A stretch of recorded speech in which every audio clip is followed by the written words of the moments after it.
A burst pipe? A dead water heater? The AC calling it quits? Who do you call?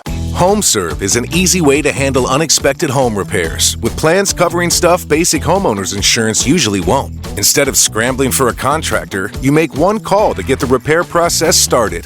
Join the millions of customers who trust HomeServe right now. Go to homeserve.com/podcast for 50% less your first year. That's homeserve.com/podcast. Savings compared to renewal price. Void in Florida. 911, what's the nature of your emergency?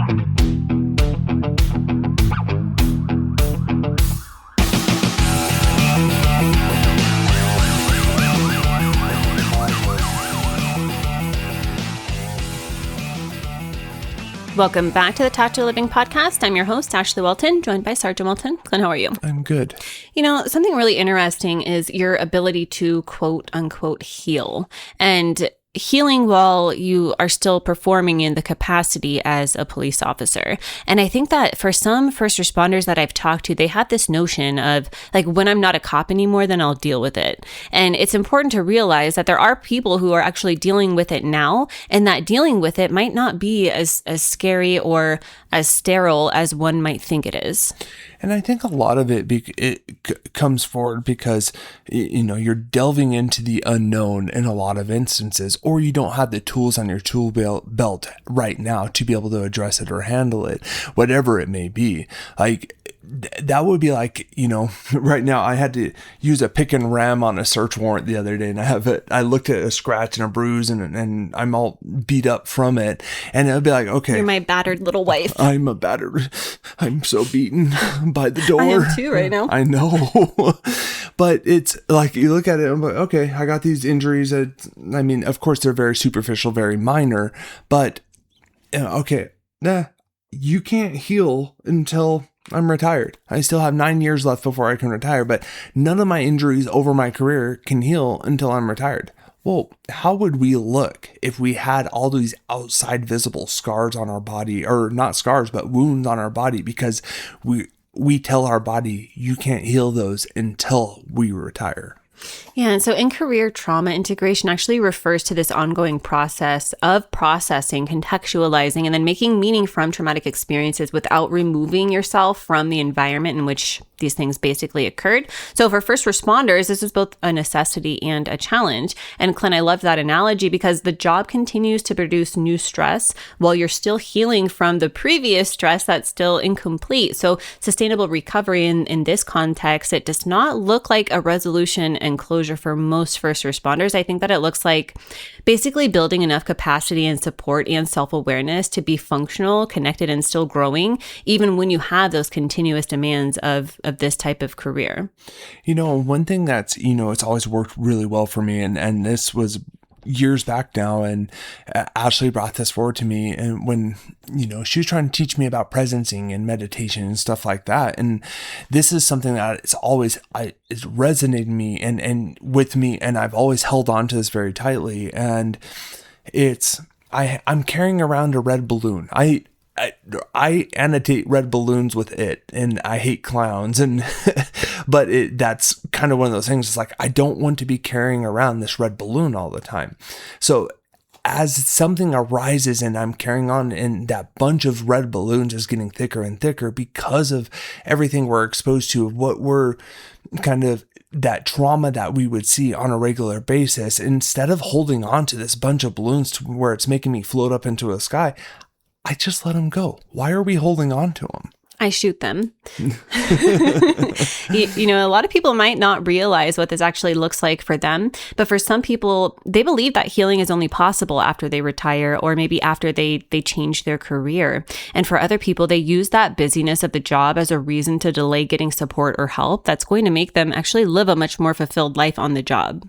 Yeah, and that's where I think with having this understanding and addressing things as they come up, and in the instance you're saying, oh, well, it's not affecting me, and I'm not recognizing anything out of the ordinary, and you see this machismo that's coming up between you and your partners, and it's just, anything and everything could affect you differently. You could have a partner that you're working with and you go to the same call and incident where it affects them negatively and it doesn't affect you at all. And it's being able to recognize it and adapt it, because it's, once again, it's all information. It's being able to gather that information and being able to self-diagnose when something's going on and when it's not.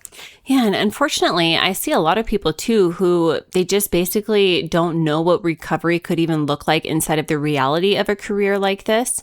And for some people, they keep telling themselves, I'm going to deal with that later, I'll deal with that later. And of course, later never arrives. And in addition to that, other things can pile up.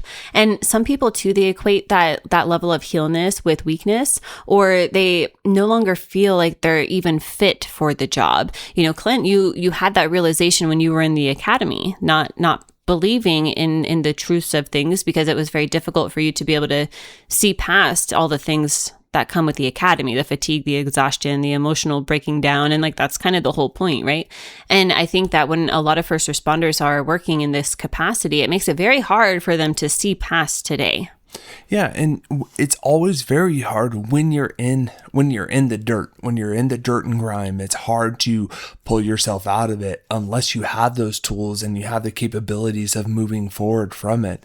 And that's why we should always continue to strive to improve ourselves, to be able to move beyond it. There's going to be times where you're exhausted, you're beat up, you're just like, I can't move on anymore. That's the time that you lean into the most of how I can start excelling even more.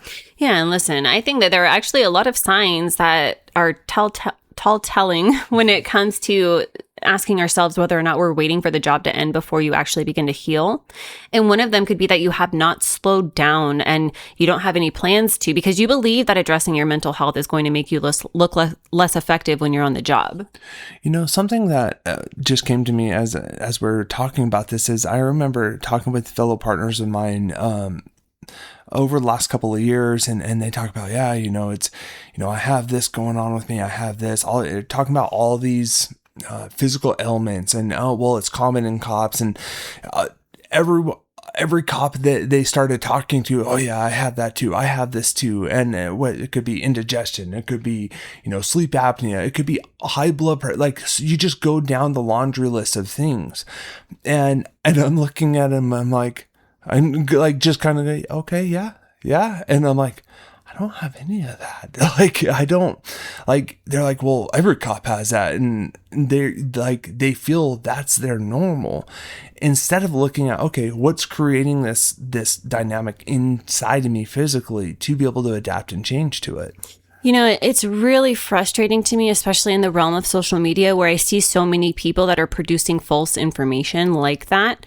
And an example is a really big police officer, creator, and business owner who put out a post that had crazy engagement on it, that said that basically cops die 20 years younger or earlier than other professions.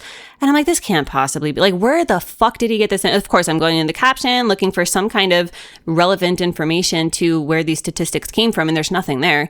So I'm like, where would he have gotten this from is my question, because obviously that couldn't possibly be true. So I'm looking it up. It was a study that was done in New York. It was a small subset of police officers, or to me, first of all, New York, and the timing of it. I also think about 9/11, other contributing factors perhaps. And so then you look at that in comparison to some other studies that were done, and there are some studies that show that cops live longer than those in other professions. There are some studies that show that it's average, and it drives me crazy when I see things like that. And of course, I want to call them out, right? But this is a person that I don't know why I'm still following them. I was friendly with them. We've had intimate Zoom conversations and things, but it drives me crazy when I see people that are doing that. And it could be in good faith. Maybe they saw that post from somebody else and wanted to be able to create content, and they did it themselves. But it's so important that when you see something and it draws your curiosity towards it, that you just research it on your own.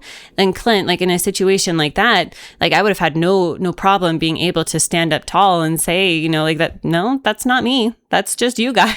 Mm-hmm. Well, and that's what in that instance, I was talking with him. I go, yeah, no, I've never had any of those issues. And then I start kind of digging deeper into it. It was, okay, well, what do you think's causing that? I went down that rabbit hole with him, but I was just talking to one of my guys yesterday about this. I go, about having all these studies. Everyone has studies on whether this is good for you, this is bad for you, there's so many different ideas and mindsets on what should be and shouldn't be. And I go, well, no, it's you take this as information and then you research it yourself. Exactly what you did is, okay, don't just take what you've seen one time as a factual statement. If I did that, I wouldn't be drinking coffee anymore. Like, coffee's good one day and the next day it's bad for you. It's killing you. It's the next day it's a healing drug that cures all. It actually raises fish out of the ocean, lets them walk on land. Like, there's so many different instances like that. And you have to gather this information and form a conclusion for yourself. And that's where I think we need to get away from our sheep brain when it comes to that of just following others. You hit the nail on the head, because another thing about that too is you have to be humble enough about where you're accepting resource data from. And I know for me, sometimes if I see like a leftist institute, I may not want to freaking read that shit, but I want all the information, right? So I might read that and like 10 or 20 other pieces of information to be able to come to that conclusion for myself. And I think that it's important for us to all be able to have that capacity to do that.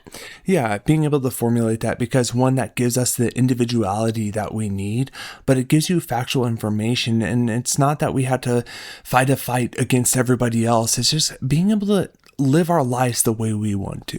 I hope you've gotten some value out of today's episode. If you have, do us a favor, drop a review, subscribe down below. And as always, know that I'm sending you a long, tight hug from my home to yours.